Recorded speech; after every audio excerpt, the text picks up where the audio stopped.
Alhamdulillah bidzikrihi tatma'innul qulub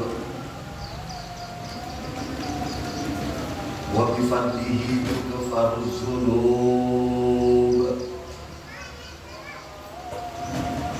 Asyhadu an la ilaha illallah khaliqul ma'bud wa asyhadu anna Muhammadur Rasulullah as-sariful maw'ud. Fa salawatullahi wa salamuhu ala sayyidina Muhammadin wa ala alihi wa ashabihi ahli taqwa wal ma'rifati wa man tabi'ahum bi ihsan ila yaumiddin. Amma ba'du fa ya ayyuhan nas ittaqullaha haqqa tuqatih wa la tamutunna illa wa antum muslimun. Faqad qala Allah Ta'ala fi kitabihil karim wa huwa asdaqul qa'ilin. A'udzu billahi minasy syaithanir rajim. Bismillahirrahmanirrahim.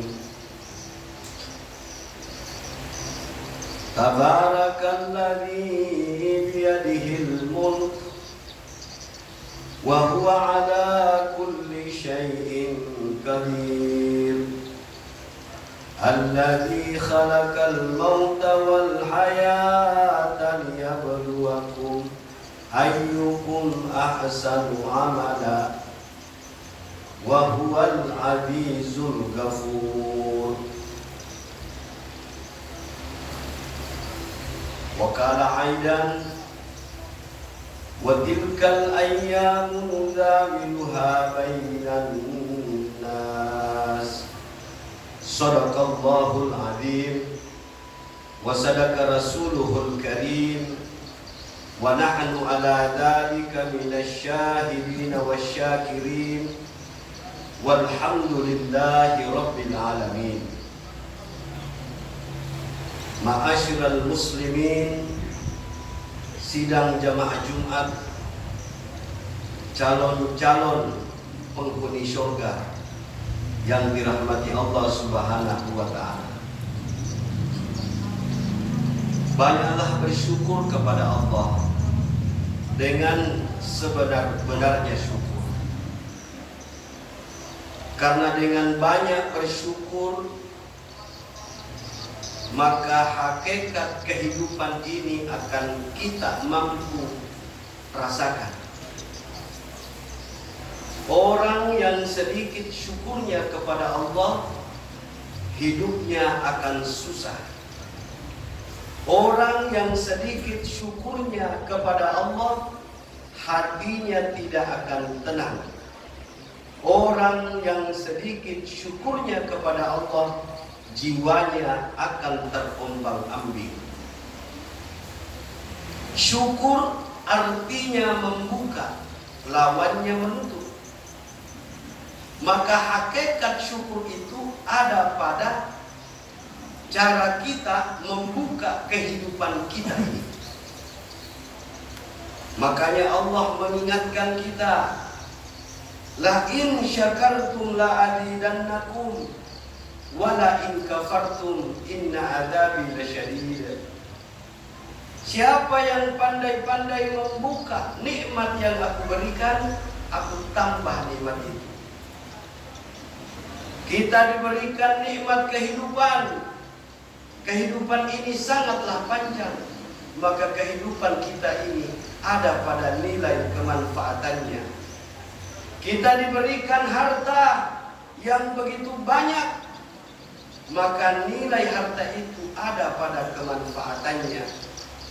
Kita diberikan ilmu maka ilmu yang ada itu ada pada kemanfaatannya. Wala in kafartum, dan siapa yang menutup-nutupinya, dikasih hidup tapi hidupnya tidak jelas nilainya di mana. Dikasih harta tapi hartanya tidak jelas dibelanjakan kemana. Dikasih ilmu tapi justru itu yang membuat dia sombong. Inna adabi lasyadid, maka jaga-jagalah kalian, sesungguhnya azabku sangat pedih. Sesederhananya syukur, sering-sering kita mengucapkan alhamdulillah. Semoga ucapan itu mampu menembus relung-relung hati kita yang paling dalam, sehingga kita mampu menggiring semua elemen kehidupan yang ada pada diri kita hingga ada pada nilai kemanfaatan. Khairun nas anfa'ahul linnas, sebaik-baik manusia di antara kalian adalah yang bermanfaat. Salam dan salawat senantiasa kita curahkan ke haribaan junjungan kita, tauladan kita, Nabi besar Muhammad sallallahu alaihi wasallam. Allah perintah kita salat, Allah tidak salat. Allah perintah kita haji, Allah tidak haji. Allah perintah kita zakat, Allah tidak berzakat. Tapi Allah perintah kita untuk bersalawat. Sebelum perintah ini turun, terlebih dahulu Allah yang melakoninya. Innallaha wa malaikatahu yusalluna 'alan nabi ya ayyuhalladzina amanu sallu 'alaihi wa sallimu taslima. Sesungguhnya Allah dan seluruh malaikat, tidak tanggung-tanggung, seluruh malaikat bersalawat atas diri Rasulullah Muhammad sallallahu alaihi wasallam. Dalam agama kita hanya ada dua amar, hanya ada dua perintah. Larangan, perintah larangan, dan perintah untuk melakukan. Kalau ada perintah yang sifatnya spesial, maka pasti yang dipanggil orang-orang spesial. Perintah bersalawat, Allah tidak menggunakan kalimat ya ayyuhan nas, hai sekalian manusia. Allah tidak menggunakan kalimat ya ayyuhal muslimun, hai sekalian orang-orang Islam. Tapi siapa yang dipanggil? Orang spesial dari kalangan kaum muslimin. Islam, muslim, mukmin. Kita ini barangkali masih berada di level kedua, masih muslim, belum tentu kita mukmin. Maka yang dipanggil oleh Allah dengan sapaan yang merdu, ya ayyuhalladzina amanu sallu alaihi. Kalimat yusalluna adalah fi'lun mudhari. Dalam kaidah bahasa Arab, dia adalah pekerjaan lafal, pekerjaan hari ini dan pekerjaan akan datang. Perfect present tense. Artinya dulu Allah bersalawat dan malaikat. Hari ini Allah bersalawat dan malaikat. Sampai akhir zaman tidak pernah berhenti bersalawat. Maka yang dipanggil orang spesial, hai orang-orang yang beriman, sallu alaihi, alaihi mudafun alaihi, kembali kepada Rasulullah, bersalawatlah kepadanya, wasallimu, dengan sebenar-benarnya salawat, dengan sebenar-benarnya salam, taslima, agar engkau menemukan jalan keselamatan. Fid dunya hasanah wa fil akhirati hasanah. Syaratnya doa untuk dikabulkan dibuka dengan salawat dan ditutup dengan salawat. Maka banyaklah bersalawat kapanpun, waktu tidak dikenal, ruang tidak dikenal, banyaklah bersalawat kepada Rasulullah Muhammad sallallahu alaihi wasallam. Semoga salawat yang senantiasa kita baca menjadi pemicu turunnya rahmat Allah kepada kita semua, turunnya syafaat baginda Rasulullah Muhammad sallallahu alaihi wasallam, baik dikala kita di dunia, lebih-lebih dikala kita nanti di alam barzah dan alam akhir. Jamaah yang dirahmati Allah, sebagai khatib saya berwasiat kepada kita, ketahuilah, tidak ada modal yang paling utama di dunia ini selain daripada keimanan dan ketakwaan kepada Allah. Iman itu bukan ada pada omongan. Iman itu bukan ada pada hayalan. Tapi iman itu ada pada perbuatan kita semua. Laisal imanu bitamanni walakin ma wukila bil qalbi wa saddaqahu amaluhu bil arkani. Maka jadikanlah salat 5 waktu sebagai alat evaluasi kehidupan dan keimanan kita. Dalam sehari semalam kita disuruh berhenti 5 kali. Berhenti di waktu zuhur, berhenti di waktu asar, berhenti di waktu maghrib, berhenti di waktu isya, berhenti di waktu subuh. Hari ini Allah memberikan kesempatan kepada kita untuk bertemu dengan penghulu hari, hari Jumat, setelah Allah memberikan kesempatan kepada kita untuk mendalami agama kita di penghulu bulan-bulan Ramadan. Tidak semua orang diberikan kesempatan seperti ini. Maka hari ini kita duduk bersimpuh di hadapan Allah, sembari ingat-ingat kehidupan kita 7 hari yang lalu. Dosa apa yang telah kita lakukan, baik disengaja maupun tidak disengaja. Mohonlah kekuatan kepada Allah. Segala bentuk dosa, segala bentuk kemaksiatan, segala bentuk kebohongan, agar kiranya Allah berikan kekuatan untuk kita tidak ulangi 7 hari yang akan datang. Hari ini kita duduk bersimpuh di hadapan Allah, sembari mendengarkan khutbah. Ingat-ingatlah kehidupan kita 7 hari yang lalu. Kebaikan apa yang telah kita lakukan, segala bentuk kebaikan.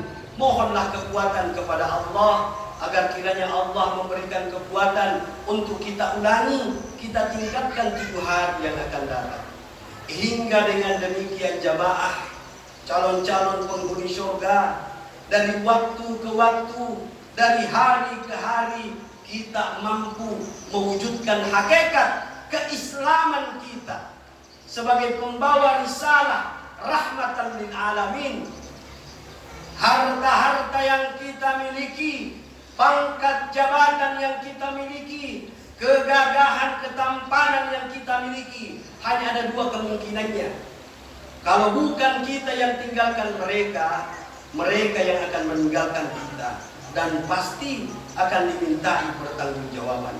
Akan tetapi keimanan dan ketakwaan, apabila kita asah di setiap waktu sholat fardu kita, kita jadikan sebagai renungan untuk mempersiapkan kehidupan di waktu sholat berikutnya. Hidup bersama dengan iman, mati membawa iman, husnul khatimah. Tidak ada tempat kembalinya kita yang layak selain daripada rahmat Allah Subhanahu wa ta'ala. Wasiat yang kedua, khutbah Jumat ini adalah ibadah yang tidak terpisahkan dengan ibadah Jumat. Tidak ada Jumat tanpa khutbah. Oleh karena itu saya berwasiat kepada kita semua, kepada saudara-saudaraku sekalian, sebelum khatib naik ke mimbar, maka hendaknya kita mempersegera diri kita datang ke masjid. Cari tempat yang mulia. Pada hari itu Abu Dzar bertanya kepada Rasulullah, "Ya Rasul, mana tempat yang mulia pada hari Jumat?" Apa kata Rasulullah? engkau mengambil pakaianmu yang paling indah menurut kamu, engkau membersihkan dirimu lahir dan batin, lalu engkau menempati saf yang pertama. 3 kali diulang Rasulullah kata-kata ini. Lalu engkau menempati saf kedua, ketiga, dan seterusnya. Wahai Abu Dzar, andaikan Allah membukakan mata duniamu, engkau melihat keistimewaan saf yang pertama, maka di antara kalian tidak ada yang mau duduk di saf yang kedua, apalagi saf terakhir, apalagi di luar masjid. Kalau khatib sudah naik ke mimbar, malaikat sudah duduk mengikuti khutbah, tidak tercatat mungkin sebagai jamaah Jumat pada hari itu. Jangan sia-siakan. Hari ini adalah hari raya kita, hari raya mingguan kita, hari mulia, hari yang penuh dengan rahmat, hari yang penuh dengan berkah. Makanya Imam Al-Ghazali mewiridkan 1000 kali ya Allah, ya Allah, ya Allah pada hari Jumat. Karena hari ini adalah hari yang paling istimewa bagi kita umat Rasulullah Muhammad sallallahu alaihi wasallam. Semoga Jumat-Jumat yang akan datang tidak ada lagi saf yang kosong melompong. Dalam kaidah usul fikih dikatakan at-tertibul wajib. Tertib itu hukumnya wajib dalam ibadah yang wajib. Jamaah yang dirahmati Allah Subhanahu wa taala, apa yang kita cari di dunia ini? Kita cari kekayaan, kita akan tinggalkan kekayaan. Kita cari pangkat, ada masanya kita berhenti. Kita cari umur yang panjang, ada masanya umur itu akan meninggalkan kita.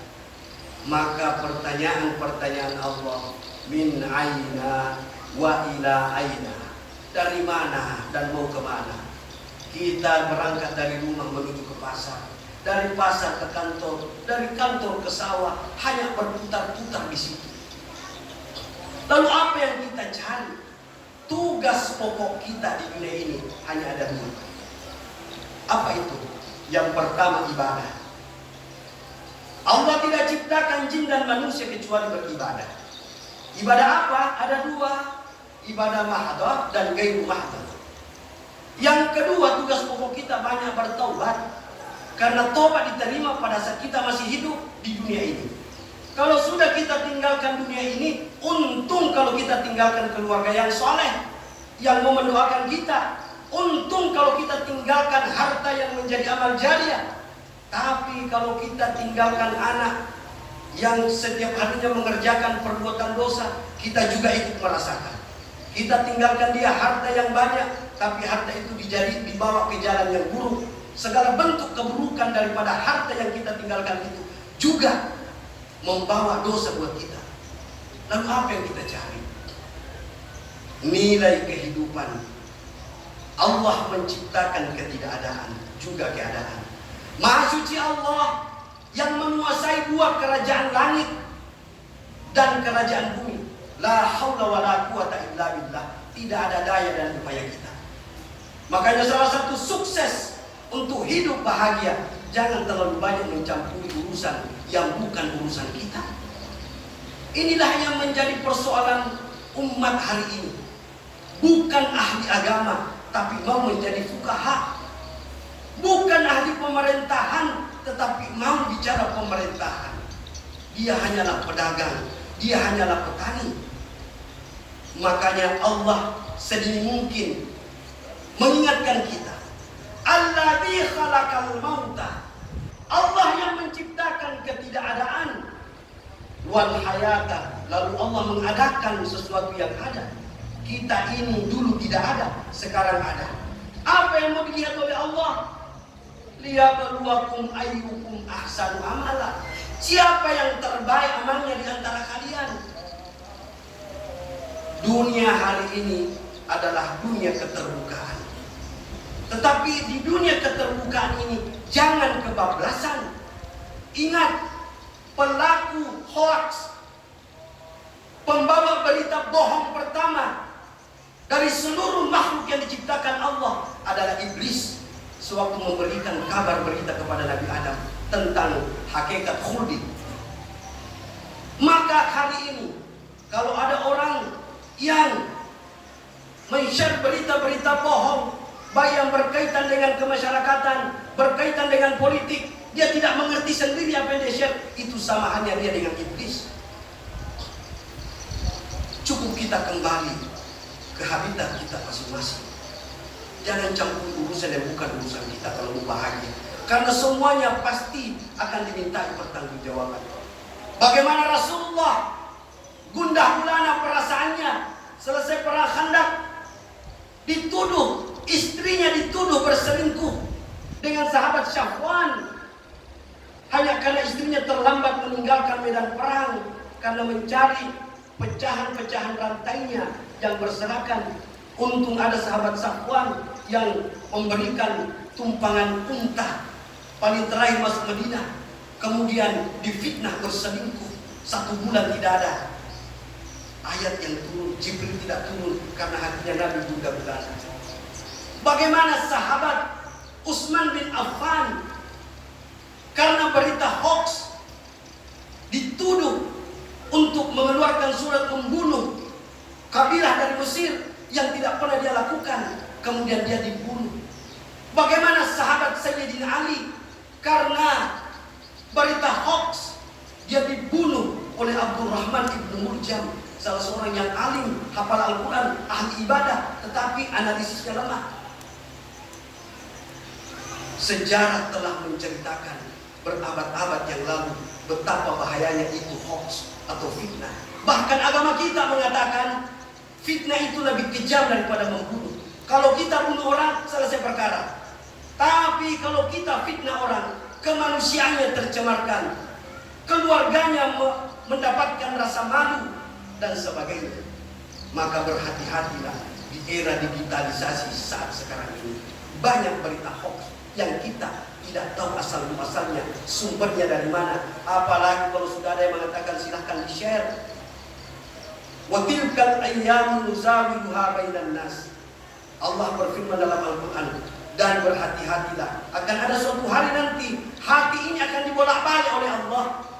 Keistiqomahan, kejujuran ibadah Ramadan yang telah kita bangun, intinya ibadah Ramadan ada pada kejujuran kita. Jujur pada diri sendiri, jujur kepada Rasulullah, dan jujur kepada Allah bahwa kita benar-benar berpuasa. Maka ini kita harus bawa. Tetapi ingatlah, ada suatu masa hatinya orang dibolak-balik. Maka hati ini supaya tidak terbolak-balik, tetap istiqomahkan la ilaha illallah di dalam diri kita. Semoga Allah Subhanahu wa taala melindungi kita semua dari fitnah-fitnah dunia. Inilah yang bisa saya sampaikan. Kita masih berada dalam suasana Syawal. Semoga kekuatan puasa 6 hari Syawal mampu mengunci keistiqomahan kejujuran kita, keistiqomahan kekuatan ibadah kita selama bulan suci Ramadan. Barakallahu li wa lakum fil Qur'anil Karim wa nafa'ni wa iyyakum bima fihi minal ayati waz zikril hakim. Wa taqabbala minni wa minkum tilawatahu innahu huwal ghafurur rahim.